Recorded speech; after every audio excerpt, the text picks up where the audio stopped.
Hi, I'm Bobby, and welcome to the special 25th episode of Dusty Old Movies. And to celebrate, I have a very groovy idea. We're going to... Warning, Bobby Collins! Danger! Danger! Silence, you bubble-headed booby! You're interrupting my show. I compute the set of Dusty Old Movies has been sent to outer space. Outer space! Oh, the pain! Whatever shall I do? I compute there is one way to get back to Earth. By doing the top 10 episodes of Lost in Space. The top 10 of Lost in Space? Oh, if only a YouTube reviewer was here. Wait a minute. I am a YouTube reviewer. Never fear, Bobby is here. And now on with the countdown.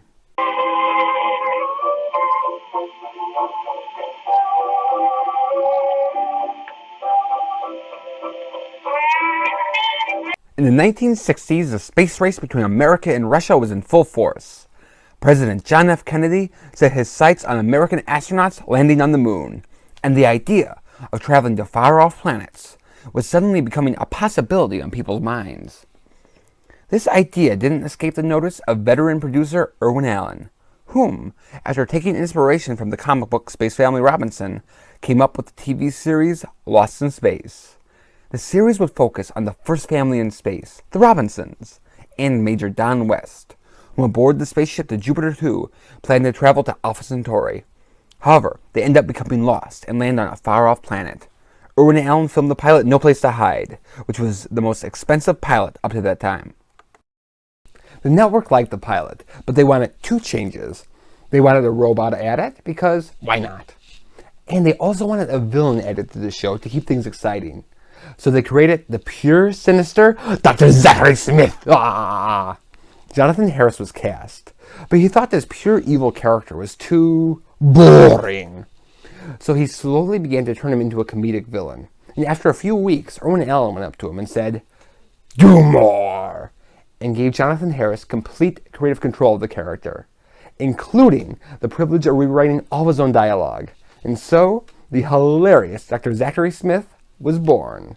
The first season was done in black and white, intended to be more serious, and focused on the whole Robinson family, but with Dr. Smith solely emerging as the main character. However, during the second half of that season, Batman premiered and was kapowing in the ratings. To keep up, Irwin Allen switched the show to color for the second season, made it campier, and made the focus almost entirely on Dr. Smith, Will Robinson, and the robot. For the third season, the show became more action-oriented, and had a mixture of serious and goofy episodes. They did 83 episodes in those 3 seasons, and here are their top 10 best ones.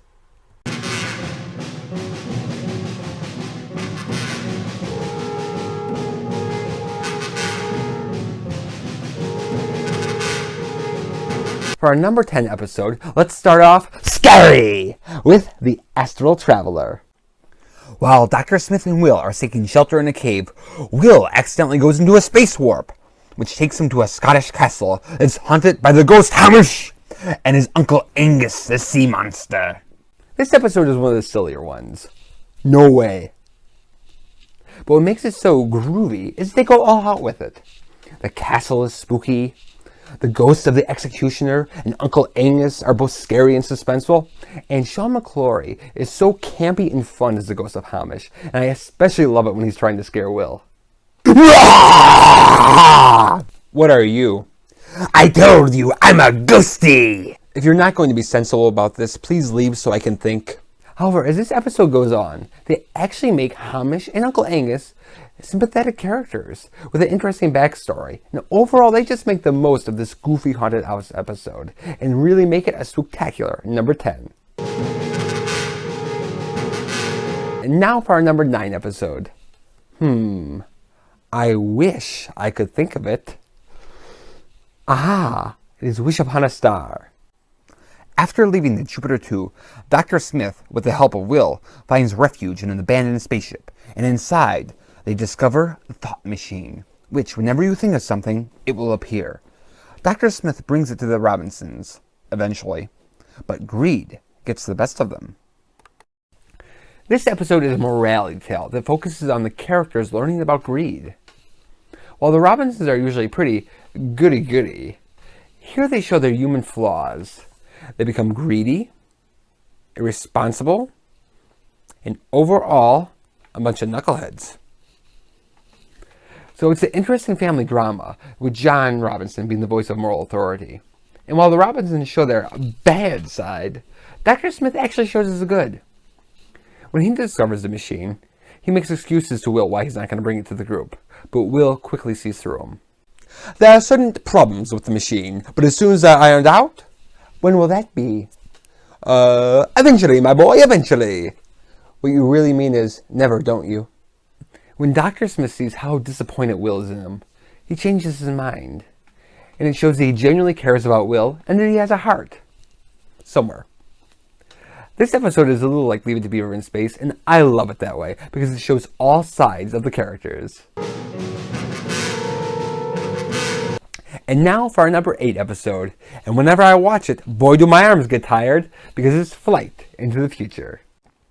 While the Jupiter 2 is flying in space, Dr. Smith goofs again and launches a space pod, sending himself, Will, and the robot down to a strange planet that seems to be 300 years in the future. However, on this planet, things are not always what they appear. This episode has the perfect blend of comedy and drama. It follows the standard format of focusing on Will, Dr. Smith, and the robot, but with good reason. They're perfect together. Will is brave, intelligent, and the heart of the group. The robot is intelligent but kind of goofy. And Dr. Smith is conceited, cowardly, and is always insulting the robot. I'm a cybernetic hero. Indeed, you're a cybernetic simpleton. However, it also has a really imaginative and exciting plot, which ultimately becomes a battle of mind over matter. Because the three of them are so fun, it's easy to get invested in the mystery. And because the drama is so good, you appreciate their comedy more. And overall, it's just a perfectly balanced episode. It's been a while since I've done a countdown, so I hope I'm not rusty. Which reminds me of our number 7 episode, A Trip Through the Robot. Due to Dr. Smith's neglect, the robot is about to run out of power and essentially die. Because of radioactive gas, Robot, he grows to an enormous size, and Will and Dr. Smith go on an adventure inside in order to save the robot. This episode has such a great sense of danger and fun, and centers upon the robot, who we all care about, dying. So we're completely invested in the story. And because the whole thing deals with death, it raises the stakes for everything in an adventure. Like when Dr. Smith gets trapped in one of the mechanisms, it really seems frightening. Pain, where am I? I should never survive! William, save me! I'm too young to die! Along with the danger, it's also fun.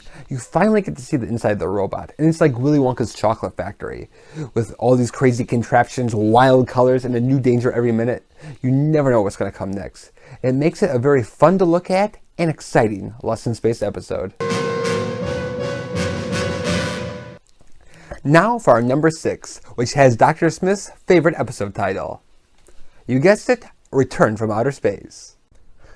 The Robinsons are experiencing a food shortage because they are out of carbon tetrachloride. In order to save his family, Will, without his father's permission, goes through a portal where he lands in a small town in Vermont. Although he tries to contact Alpha Control, no one lets him because they do not believe his story. This is actually Bill Moomies, who played Will Robinson's favorite episode, and it's a realistic look at what would happen if Will went back to Earth. All the adults are nice to him, but they just think he's a runaway kid with an overactive imagination, and no one's gonna let him call Alpha Control. Which is how it would be. I certainly wouldn't let some strange kid call NASA. They'd think I was weird. And I especially like the scene when Will meets up with the bullies, and he tells them that he's a Robinson from outer space, because we all know how cruel kids could be.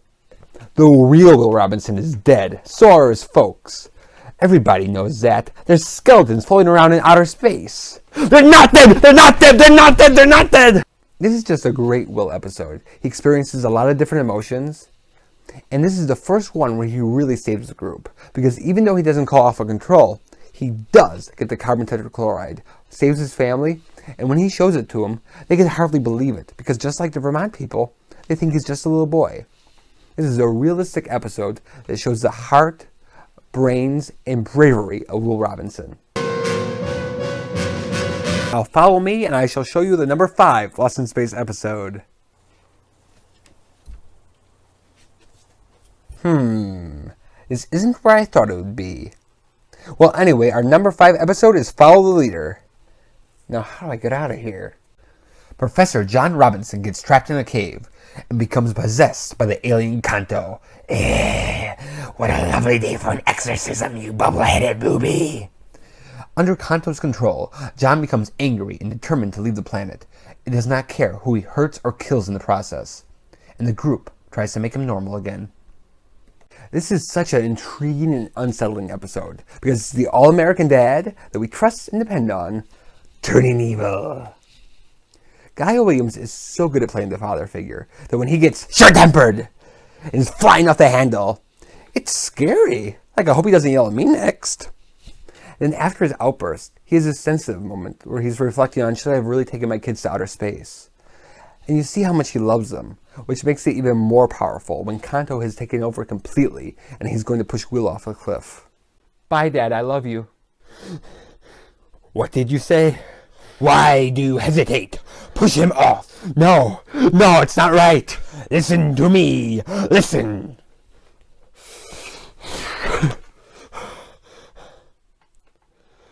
Love chased him off, Will. It's such a powerful scene, and Will's love for his dad is what saves him. Guy Williams tends to be underused on the show, but here he gets to bring out the best in John Robinson. He gets to be really menacing when he's under control of Kanto, and he even gets to show off his fencing skills. And he used to play Zero, so he's even a better fencer than me. Overall, this is a dark and heartfelt Lost in Space episode, with Guy Williams' best performance. I hate vintage programming, and I hate talking with my hands, because I'm the antimatter Bobby. And here's our number 4 episode, The Antimatter Man. In the antimatter world, there's the evil version of John Robinson and Major Don West. The evil John replaces the regular John Robinson in the real world, and the evil Don holds John captive. Then Will enters the antimatter world in order to save his dad. The episode opens with Will reading about the antimatter world in a book about space legends. Then he closes the book, goes away, and the book opens by itself to that page, which not only creates a great spooky tone, but gives the whole episode the feel of a horrific fairy tale. The antimatter set, which is a barren land with purple skies and crackling thunder, adds to this quality too. People are their dark opposites in the antimatter world, and here there is the dark John Robinson and the dark Major West. The antimatter John Robinson is this dark-hearted and intelligent leader, and Guy Williams echoes what he did in Follow the Leader, which is excellent. But the one who impressed me was Mark Goddard as the antimatter Don West. The real Major Don West is a good guy, but he can be aggressive and has come close to punching Dr. Smith out. So the antimatter one gives into that aggression. He's dark, he has a shaggy beard, and he seems like a serial killer. He plays it overly calm most of the time, but when John Robinson antagonizes him, he becomes a wild animal. Do you really think he's coming back for you? I said that's enough of that. He will. I know he will. Now you shut up! Shut up! Shut up! Shut up! He's so scary. And a few years ago, they were actually thinking about doing a new Lost in Space TV series. And instead of Dr. Smith, they were going to have Major West as the loner antagonist. And after seeing this episode, I understand what they were thinking. Overall, it's a frightfully fabulous Lost in Space episode. Now for our number 3 Lost in Space episode. And if you don't agree with my choice, don't get hostile with me with A Visit to a Hostile Planet. The Jupiter 2 somehow goes through a time warp. They land on Earth, but it is the Earth of the 1940s, and the people in this small town believe the Robinsons to be hostile aliens. Because this episode takes place in 1947, a lot of it feels like an homage to science fiction of the past. The news of the supposed alien landing and its hysteria is initially spread through radio, which reminded me of what happened with the Orson Welles War of the Worlds radio broadcast.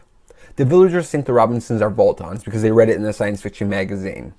And the episode's plot is similar to the plot of It Came from Outer Space, where the aliens crash down, the locals go bananas, and the aliens voluntarily leave. But instead of aliens, it's the Robinsons. It's neat to see this old formula being placed on its head, because we see this story through the aliens' point of view. And just like in those type of films, the Robinsons try to be peaceful at first, but when the Earth people won't listen and when they kidnap Will, John threatens them with violence. Another thing I love about this episode is that Dr. Smith gets to be the full-on comedic villain. His plan is to stay on Earth, and with his knowledge of the future, he's going to take over. And it is so funny when he's taking charge of the villagers and when he's ordering John to stay on Earth. My dear sir, I hold the upper hand, and I urge you to take my advice and evacuate your ship. Please?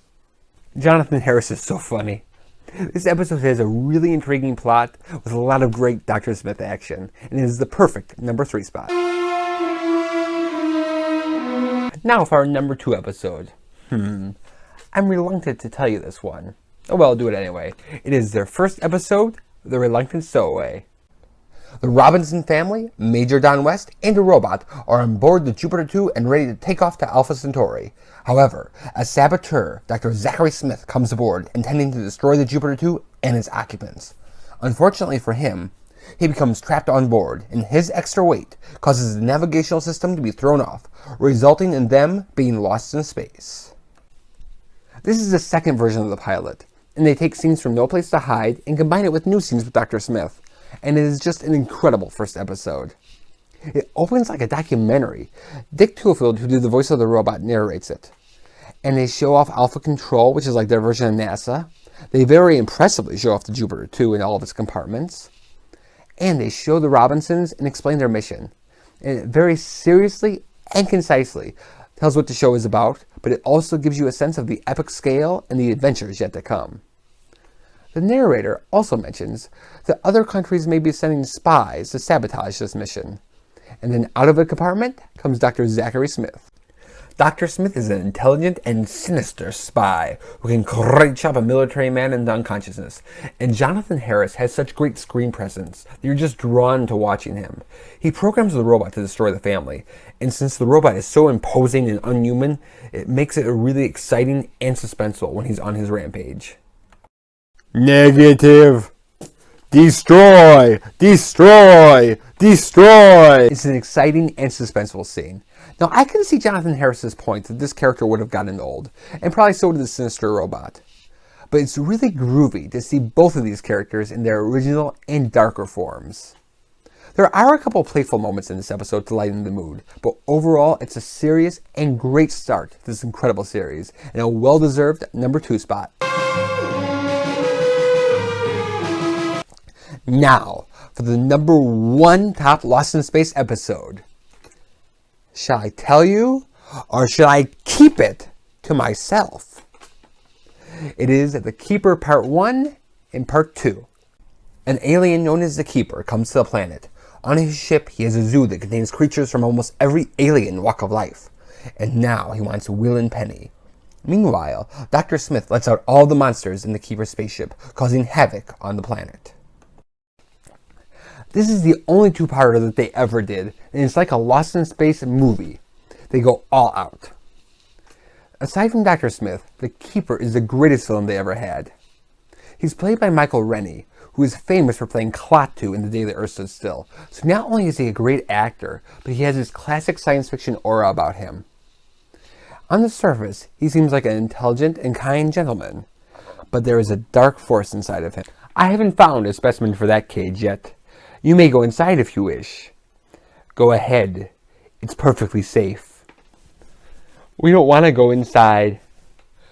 Do as I say. Go inside. While you have the psychologically complex villain for drama, there's also plenty of fun Lost in Space monster stuff.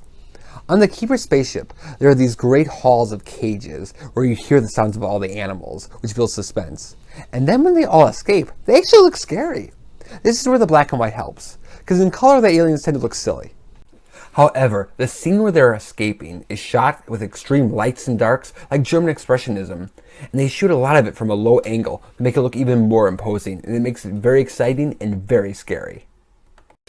The other thing I love about this episode is everyone has something to do. Dr. Smith is trying to convince the Keeper to take him back to Earth. John Robinson fights a giant spider. Ooh. And when the Keeper is attacked by one of his own animals, Maureen Robinson shows him kindness. And that kindness moves him and helps inspire him to leave. So in her own way, she saves the day. The Keeper two-parter has a great and complex villain, plenty of action with the monsters, and every character has a chance to shine. And it is the #1 Lost in Space episode. Excellent. Now that we've done our Lost in Space countdown, we are safely back on Earth. Warning! Warning! What is it now, you bumbling bag of bolts? I compute your part was bigger than mine. Indeed. Well, thank you for watching Dusty Old Movies, and have a space-tastic day. Except for you, robot. I hope you rust!